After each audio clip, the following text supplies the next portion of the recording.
Welcome to the Remarkable Retail Podcast, Season 8, Episode 2, presented by Salonis. I'm Michael LeBlanc. And I'm Steve Dennis.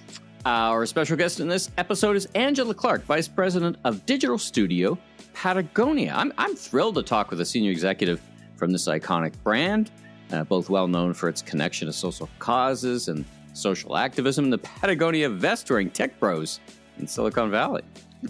Patagonia is really a remarkable brand in a lot of ways. And Angela, as folks will hear, has quite an interesting perspective on the brand in particular, but she's also been around the block, shall we say, with quite a diverse experience. Yeah. So I actually thought that was part of what was most interesting, was not just the Patagonia specific commentary, but just how she brings in her diverse experience to her still relatively new role. So we're just off the plane, basically, from the big NRF show. And while in the New York City, or just prior, the Friends of Rethink Retail announced their 2024 roster of what is now known as the Top Retail Experts Awards. And happy to announce that both you and I had made the list. I think it's my third or fourth year. Maybe you're on there in the early iterations a bit longer, but we got together at some great events with all our fellow trees, as we now call each other, I guess. So it was great to see everybody. Yeah, you can't see the forest for the trees now, apparently. But it's nice. I think it's my fifth year, and it's very nice to be recognized. I appreciate that. And yes, we got to go to the Rethink Retail Gala and see quite a lot of our colleagues there, which was extremely fun. It was a very nice event. So yes, appreciate. I appreciate.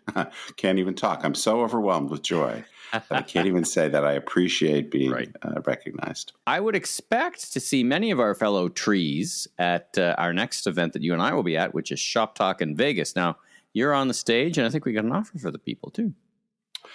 Yes, I'll be moderating a panel on the first day, so I'll be sharing more information about that in the weeks ahead. But yes, we also have a discount code for folks that might want to take advantage of that. So we'll put that in the show notes, and probably by the time this episode comes out, I'll also have broadcast that on social media. So look for that. We hope to see you all at Shop Talk in Las Vegas.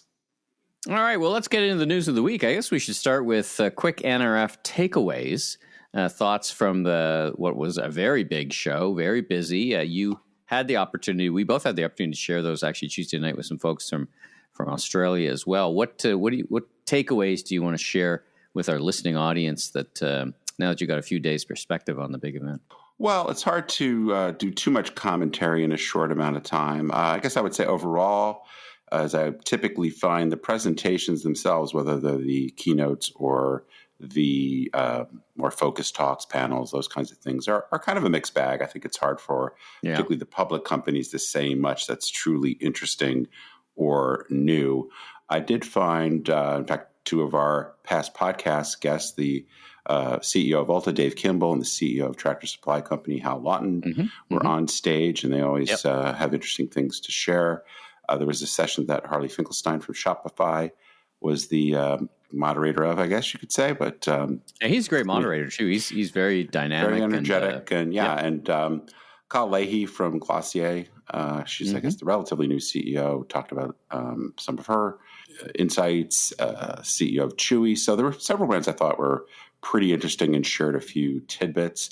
There were also some brands, and I don't want to sound overly cynical about it, but there were senior leaders from Levi's, Saks, Under Armour, Signet, a few other brands that aren't exactly remarkable, and they're not necessarily, at least in the case where there's new CEOs like Michelle Gass at Levi's and Stephanie Larnick, I think I bastardized her last name, at Under Armour. They haven't delivered any results yet. They may, but it's kind of hard. I'm not sure that there's much utility other than here's what we're planning to do. I guess just two other kind of quick things. Steve Leisman from CNBC, many folks may know him. He's one of their anchors or featured contributors. He did an overview on macroeconomic forces, and in fact, kind of had similar takes to the episode we had with Ira Kalish from Deloitte, basically saying that it looks like the economy is in pretty good shape, though things will slow down a bit.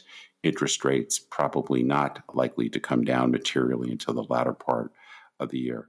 And then last category were just, lots of things about interesting technology, AI, pretty much everywhere. Yeah. Probably second to that would be retail media networks, a bit about live commerce, things pointed towards labor productivity, RFID for loss prevention. I think elevated interest in returns reduction, given the growth that is being driven there largely because of the growth of e-commerce. Sort of the usual suspects, but It's such a big show, lots to see and lots to digest. Well, I think it's my 24th or 25th time in New York. I really appreciate both when I was a retailer and now in whatever I am now. What are you now? It doesn't all just happen on the stage at NRF. So appreciate and shout out to all the people who work so hard to make that big ecosystem happen. All right, so let's talk about 2023 sales. The numbers are coming out a little bit different from the CNBC NRF thing versus the Census Bureau, but they're all in and around a low single-digit increase. I think it was the lower end of the spectrum. What did you make of the announcements about sales coming out of the year? Well, I guess last week we talked about the holiday period. This is really looking at the year in total, and it's actually a very similar number, like almost exactly. Right. I think at about 3.2%. Again, as you point out, sometimes different sources have slightly different numbers, but I think that was generally considered a pretty strong year. Now you've got a decent amount of inflation in that number, which I'll tie to in a second. But I think it still remains to be seen how we do with profits. So it's one thing to have sales increase, but as we know, doesn't necessarily correlate directly to profits. As far as looking to 2024, my expectations would be it's going to be, an okay year. As has been true, it's always a tale of two cities where strong retailers tend to do just fine. Weak retailers tend to suffer. My guess is that might be more in the 2% range, but we've got a strong job market, at least in the United States. Inflation's coming down, at least in goods. Services probably continue to remain high because of labor shortages. Lots of looming variables, things that could push things down. Obviously the war in the Middle East could spread. There could be terrorism related to that. China-Taiwan relationships, the U.S. elections, commercial real estate issues, consumer debt. So I would say if anything, supply chain issues. I mean, we're supply chain. Actually, 10 days later to get a boat here because you can't cut through the Suez Canal kind of stuff. Yes, that's a good one. I forgot to mention that. So I think there's a lot of variables that would tend to be more on the downside. But I think one of the more interesting things is going to be if in fact it remains the case or basically becomes solidified that goods inflation is basically close to zero. That means that to drive a sales increase, you're going to have to drive unit growth. And that has been pretty challenging on average. So I expect we may see some excuses about, when people hear my predictions, one of them is going to be that is for many retailers, flat is the new up. I think it's going to be difficult to drive much in the way of sales growth for the weaker players. So stay tuned. Watch this space.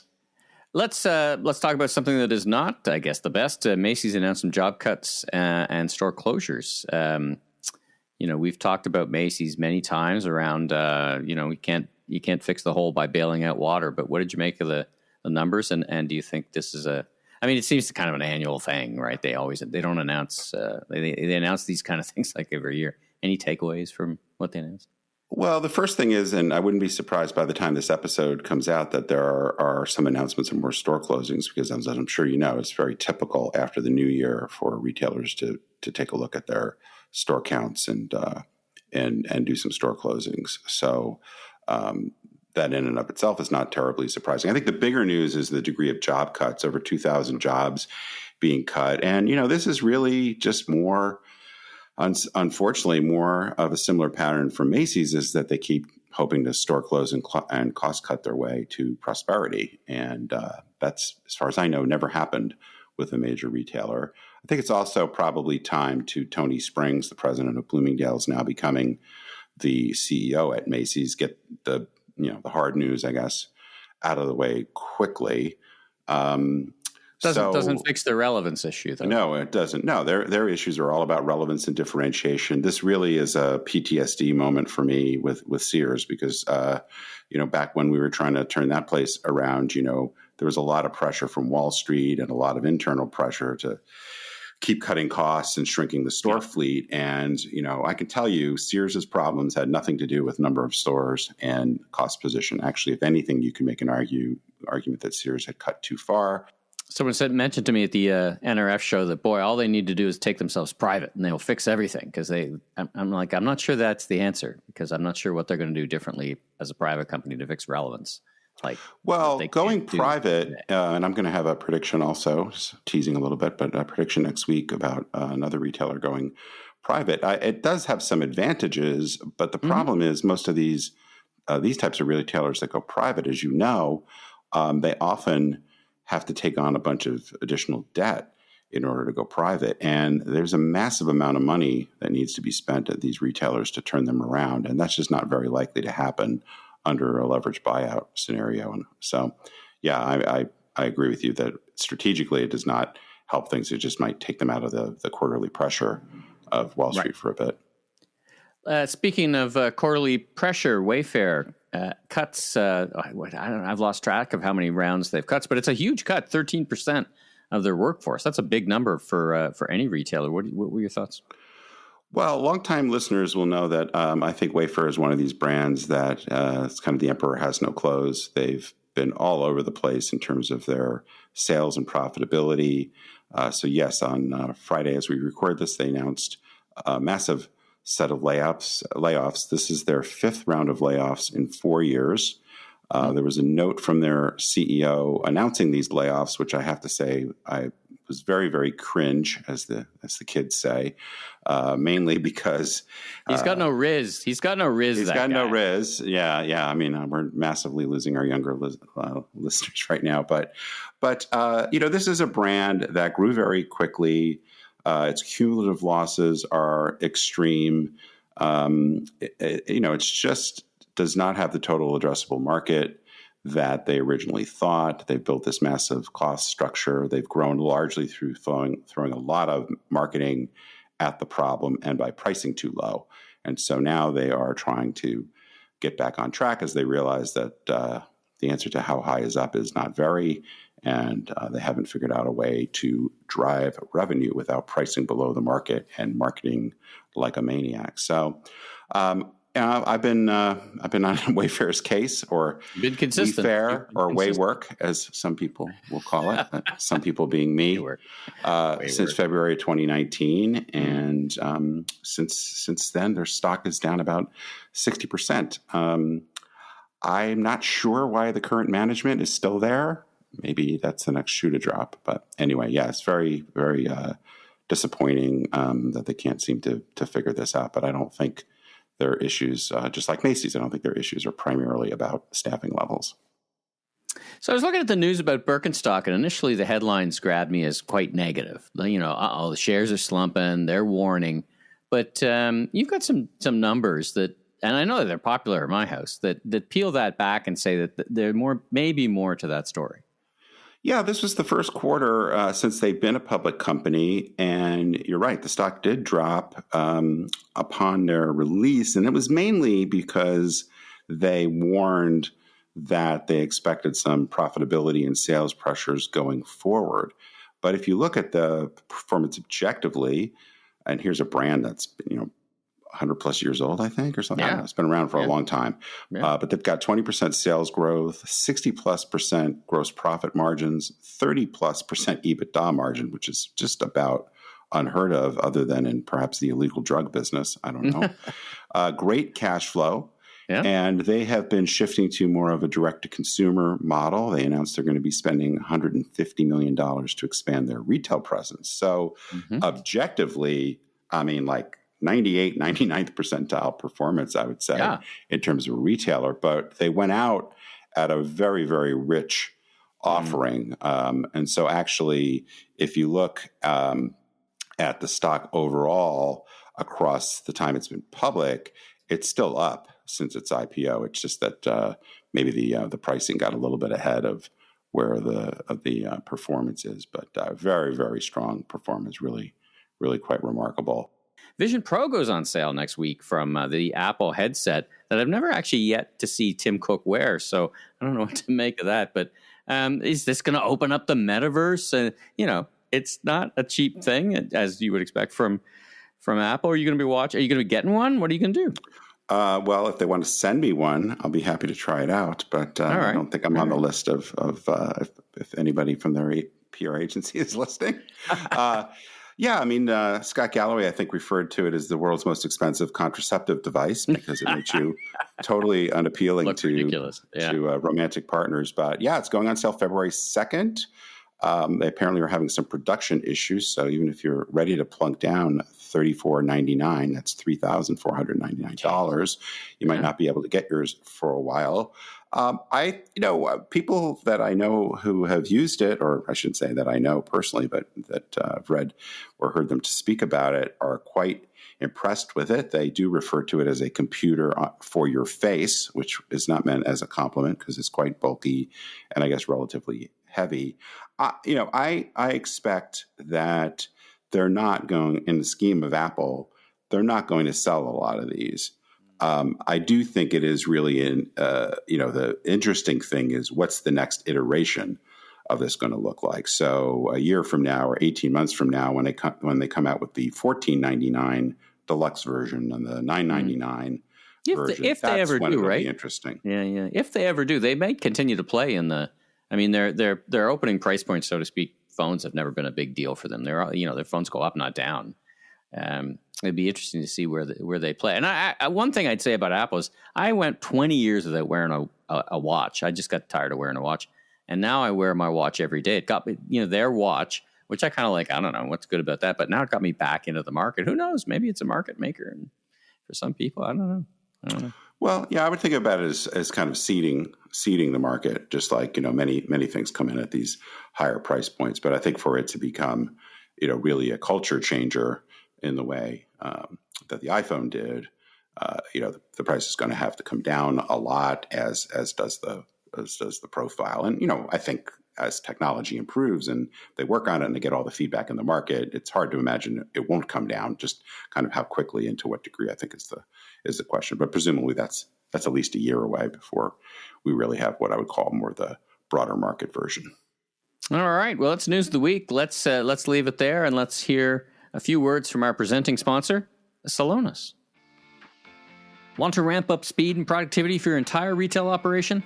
In the Celonis Process Mining for Dummies Handbook, we show you how Celonis process mining technology, enhanced with process intelligent AI, can help you streamline performance across your entire retail business so you can drive lasting value from end to end. That means purchasing, supply chain, omni-channel execution, merchandising, and customer service processes, all managed and optimized through one powerful software solution. To get your free copy of Process Mining for Dummies and see how it's generated millions in value for brands around the world like Aldi, Globus, and Edeka, head to celonis.com/remarkable retail. Well, Angela, welcome to the Remarkable Retail Podcast. Where do we find you today? I am in Ventura, California. Nice. Probably a little nicer than the weather Michael and I are experiencing in our respective corners of the world. But anyway, we're delighted to have you here. Usually we like to kick things off just by asking our guests to give our audience, I should say, a little sense of their personal and professional journey and how you actually wound up at one of retail's most iconic brands. So if you wouldn't mind kicking us off on that would be great. Absolutely. So my career has been in retail from day one, even probably before I graduated from college. I studied finance thinking I'd be an investment banker like most good 80s babies, and then decided grad school was not the right choice for me at that time and found myself in retail, and then found myself getting into buying, knowing that a business degree and a love for fashion was a perfect combination to be a merchant or buyer. So I, did department stores. I did direct to consumer early on, which at that time was only catalog. Yes, I'm that old, predating .coms. So I worked for Spiegel Catalog. Pottery Barn is another big catalog brand at that time, which got me out to California. And I think my experience in catalog translated into digital, which we called websites and e-com at that time. And it's kind of evolved from there. I've always been really passionate about business strategy, and digital I just love because it's always evolving. How we did business 3 years ago is completely different than how we did it 6 years ago. And who knows how we'll do it 3 years from now. And so that's what keeps me really engaged. And Patagonia was looking for someone to lead up a newly developed digital team, and interviewed for the role, and here I am. Now, I imagine most people that are listening are pretty familiar with Patagonia, but just in case they're not, maybe you could just kind of give us the headline. But also, I'm sure even though people know the brand, they may not know as much about kind of its history and the scale and scope of it and so forth. So could you just give us a little bit of a flavor to kind of set the context? Yeah, so Patagonia just celebrated its 50th anniversary last year, founded by the Chenards, and the brand is an apparel brand, but much more than that. They are passionate about saving the home planet. That is the company mission. So we have, a product arm where we develop a vertical brand. We develop and design product to solve people's problems and solutions when they're engaging with sport in the outdoor environment. We also encourage people to get out in the outdoors as much as possible and hope that with that love of nature that they will take action to protect it. So we have a very large division that is also involved in environmental causes, supporting activism groups, funding lots of causes around the globe. We are a global brand. Our biggest footprint's in North America. We're also in Europe, Asia, mainly Japan and Korea, as well as South America and Australia. Very nice. Very nice. So before we get into some of the more specifics or into the specifics about your experience at Patagonia, I wondered if we could just kind of start big picture. Because you mentioned some of the brands you've worked at. You've also been, as I understand it, at True Religion, Levi Strauss, eBay. So you've seen a lot of evolution of digital disruption and kind of how things make a difference for retail brands. I'm wondering if you could just give us kind of high-level comments around what you think retailers get right, maybe what they don't seem to still appreciate, even as we're into whatever the second decade or third decade now of digital disruption. Yeah, absolutely. I think the brands that appreciate that digital is their brand expression in all forms, and respect that and lead with that are the ones that tend to be winning the best, in my opinion. And I think I watched that evolution at Levi. I feel like my current company, Patagonia, is kind of going through that right now, where when I started at Levi, the digital team wasn't invited to anything. Things were happening. It was all about wholesale and how they were answering to the Macy's of the world and all those brands. And then when the CEO, who just left Levi, when he, put a stake in the ground that we want to control our own destiny, and the best way to do that is to have our largest owned and operated channel be digital, and really changing how we think corporately and leading with that digital mindset is what really, changed the course of that brand. And in my past experience, the same with True Religion. And that's the work that I'm doing here at Patagonia, is to pivot from being a wholesale-led mindset organization to digital first. And especially here at Patagonia, because we have, we do a big time storytelling brand. So we have full length feature films, we have, full length articles that all gets landed on the digital page, as well as the consumer experience of actually buying products. And I also manage a secondary site called Patagonia Action Works, which is an activism expression of the brand, digitally, again, being able to reach people the most, and really control your brand presence, message, branding, in a way that's fully holistic and impactful. from a digital perspective, I think those are people who are winning, and we're making huge strides here at Patagonia, but we still have some ways to go. Sure, sure. I wonder, just a quick follow-up, is it, and I don't know if you like this terminology or not, but is it fair to say that Patagonia, or at least where you're headed, is to be relatively channel agnostic? In other words, you're not so hung up on whether ultimately the customer buys in a wholesale channel or through your e-commerce channel, through your own stores, or not so much? I think absolutely philosophically, we are. I think at the end of the day, if you buy it at REI or Dick's Sporting Goods, or you buy it at Patagonia.com, we're just happy that you have our product in your closet, and hopefully you'll have it for years and years and pass it down to the next generation. That's the ultimate goal. But yeah, I do think too, right now we're evenly split between wholesale, our owned and operated stores, and e-com. And the goal is to have the e-com business grow at a capacity that's greater than wholesale at this juncture. It's a fascinating discussion to listen to, particularly since here's a fun fact, you and I both worked for Levi's. I was Levi's e-com 1.0 in 1998. And it's so interesting because in 98, Levi's had started this customer intimacy project with exactly what you were describing. We got too much of our share. Maybe this internet thing could work out. Maybe, don't know. Maybe e-commerce could be something. I hear it's going to be big. Listen, back then it was like 99% through. I mean, there's almost, other than a call center or catalog business, right? So, but it's interesting, like 10 years later, that the organization still continues to struggle with the role of digital in their respective organizations. So let's talk about the role of digital technology and experience at Patagonia. I mean, it feels like, bringing someone of your caliber, and you're not just there to create transactional relationships about Patagonia, because that's not really what your brand is about. And what have you brought there? What's been the most impactful, and what continues to be the most challenging in what you do in your day-to-day work and looking ahead?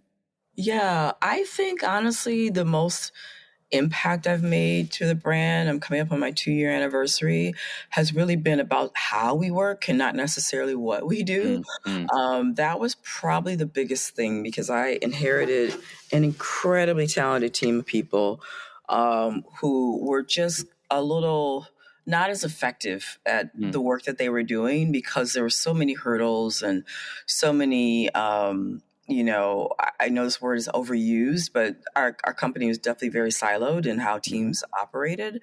And it really kind of hindered their ability to really excel in the goals and objectives that we had as a brand. I would say the thing that I'm really excited about is I feel like we've really cracked the code on some of that back end work on, getting a CDP that is, we really believe in getting the data that we have on the back end from a consumer perspective at a place that feels really informative and actionable. But then on the other side of my job, to your point, it is not all transactional. I am just as responsible for customer engagement and making sure that, articles and campaigns. For a holiday, we had a campaign to raise money for Alaska, for the wild spaces in Alaska. And that was on the homepage of Black Friday, so that is a completely different approach to any other retail brand I've ever worked for. So making sure that, we're able to not only raise awareness, but capture donations, which is something the company's had on their to-do list for 5 years. We finally were able to say we can, take a donation without you making a purchase on the site. You can just donate to a cause that we, have highlighted and believe in. So that was a huge win for us. But being able to, balance those two types of initiatives, as well as just telling an amazing story that might inspire someone to take action in another way, is equally as important in my role. So, we've been talking with my consumer insights and analytics team on, do we build our own KPIs for what a valuable Patagonia fan is, and that is more more than just buying product or, spending $5,000 a year. It's probably someone who engages with our content as much as they would engage with our product or engage in activism as much as anything else. So, what does that look like? And to me, that's what's been really exciting. And that's what drew me to coming to Patagonia, is to try to,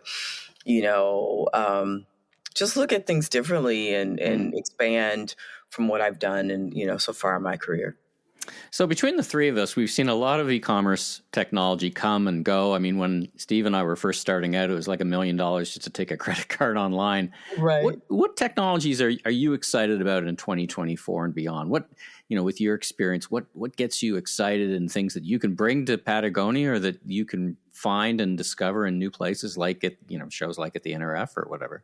Yeah, I think a couple of things for me that are really exciting is the ability to evolve the search experience to be more of a conversational commerce experience. So what I mean by that is, imagine instead of going into search and saying, I need a outerwear jacket or, search jackets or search parkas. Instead, you'd be able to say, hey, I'm going to Montana on a winter camping trip for the next 3 weeks. It's expected to be anywhere from sub 2 to 70 degrees during the day. What do I need to buy to make my camping trip so I stay dry, warm, and, can be mobile?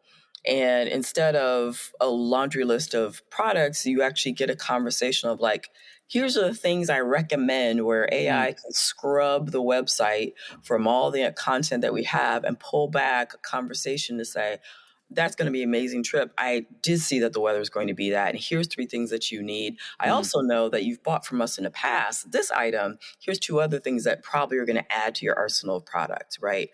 Like that to me is like holy grail. Like, oh my God, this is taking us to a new trajectory. And I saw, some companies playing around with that type of technology at a conference I was at in Singapore last year. And so I'm most excited about something like that, bringing sort of that content storytelling closer to the consumer experience without sort of detracting from it in a big way. Something we've been experimenting with quite a bit.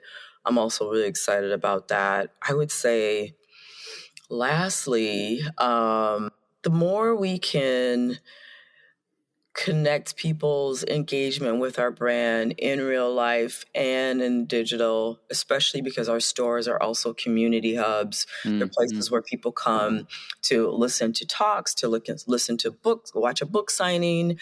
All these different things happen at our store.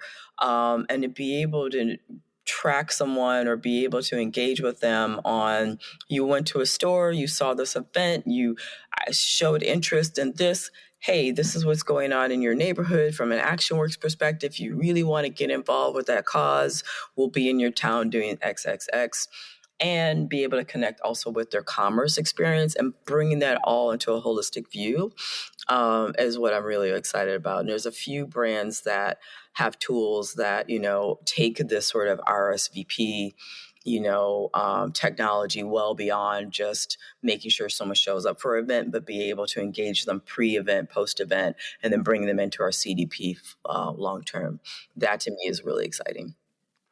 Yeah, it's interesting. Some of the, I've just been reflecting on this recently, not just through this conversation, that some of the things that I was working on 15, 16 years ago when I was at Neiman Marcus involved trying to take that experience that our very top customers would get from a sales associate and try to scale that to more people. But we never, the technology just didn't exist as much as we had the intention to do it. And it's really fun to see that some of these things are actually starting to become reality, or at least there's a line of sight to bringing them to life. Maybe we shift gears for just a couple of minutes, going back to some of the things you said earlier about Patagonia as really this kind of purpose-led, purpose-driven brand, obviously very well known for climate activism, transparency, things like that. This is a subject that I don't need to tell you gets a lot of discussion about how important this is, particularly to younger customers. But it does feel like lots of brands talk a good game or maybe get engaged in more kind of gimmicky things. I'm curious, particularly since you're relatively new to Patagonia, how do you really bring this to life, and how do you sustain that commitment and really make it more than just a poster on the wall or something that sounds good in an investor presentation? Yeah, I think it really comes back to Patagonia's culture. I mean, what you see on the outside of the brand is really what's going on the inside. So, that activism mindset, I like to call it, is integral in just how people function within Patagonia. So the organization, supports these efforts.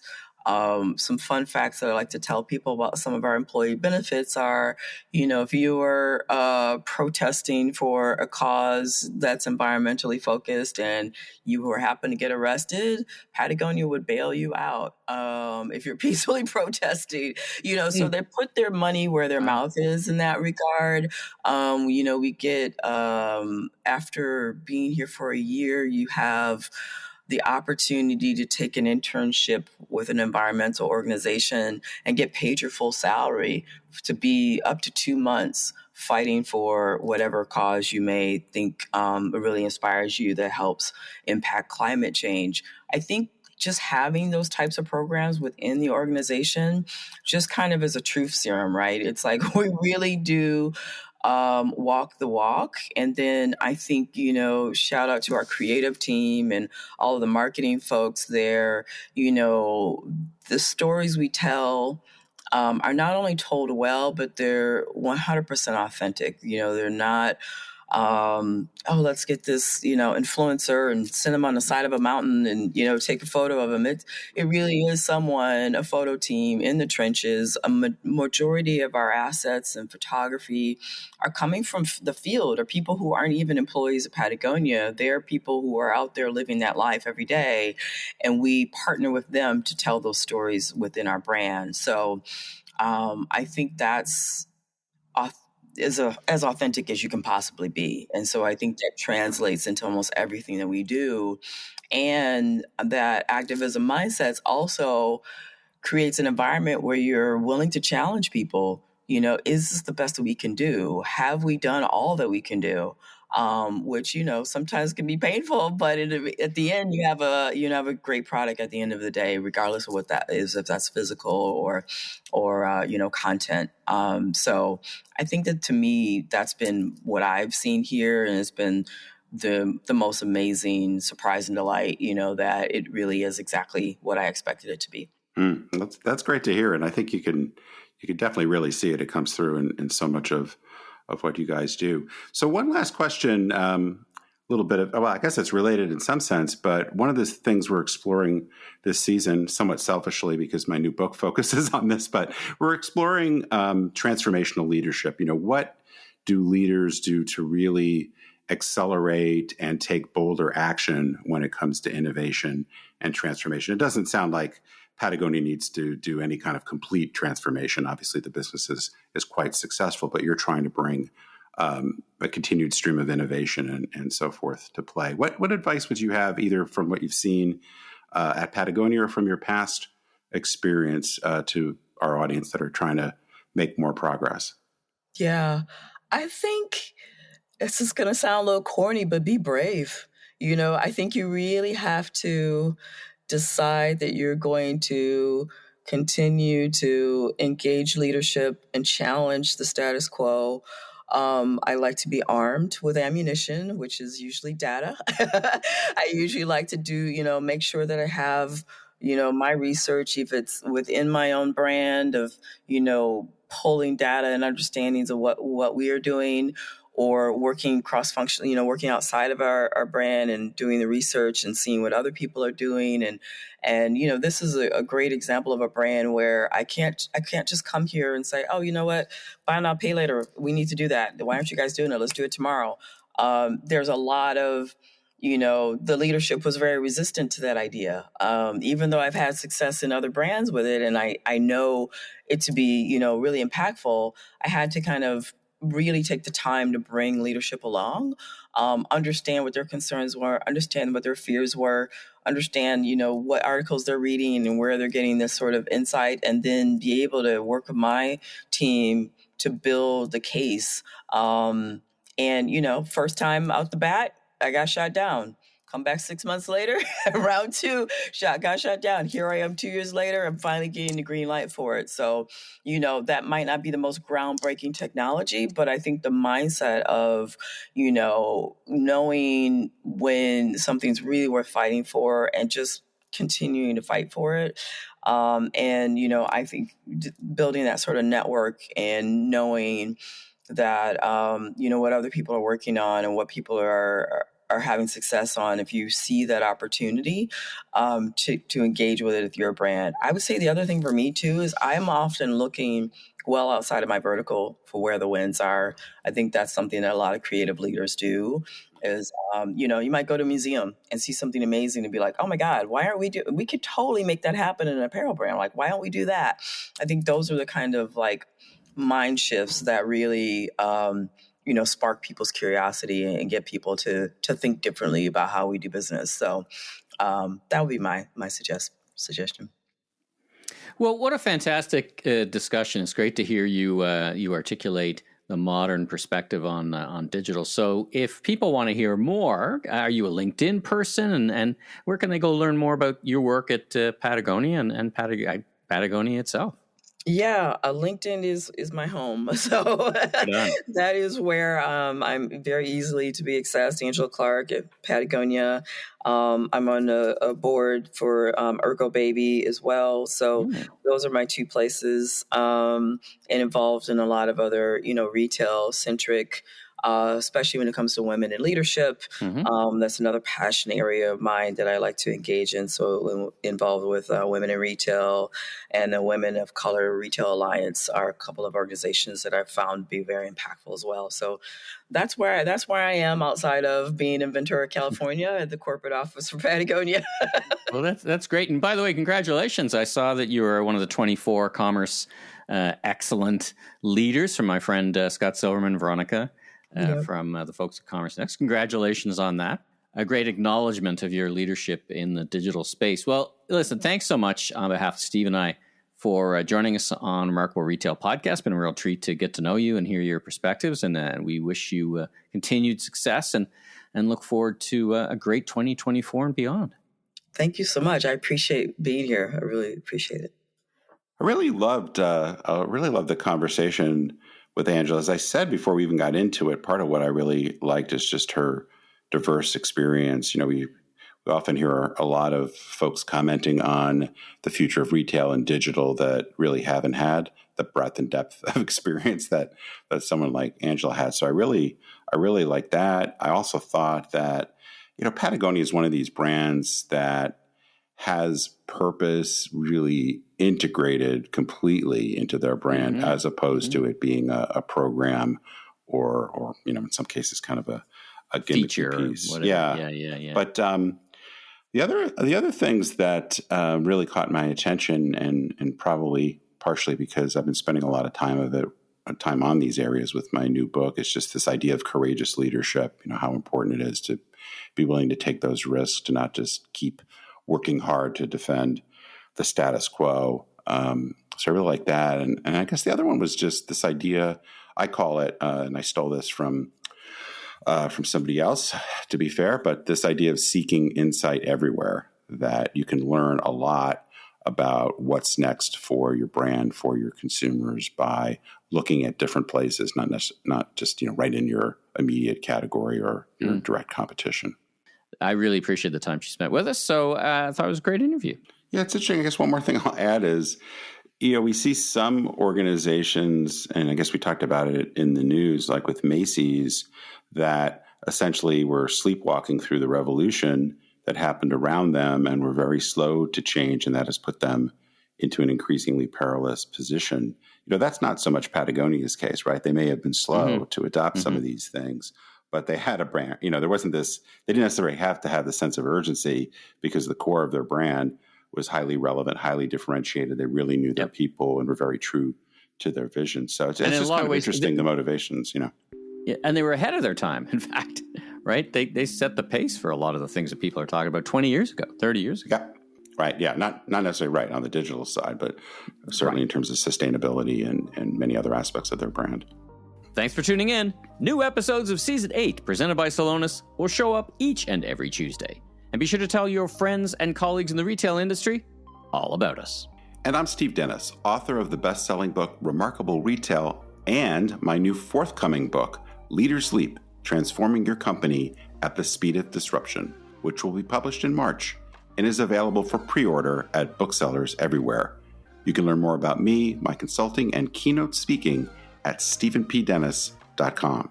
And I'm Michael LeBlanc, consumer retail growth consultant, keynote speaker, and producer, and host of a series of retail trade podcasts, including this one.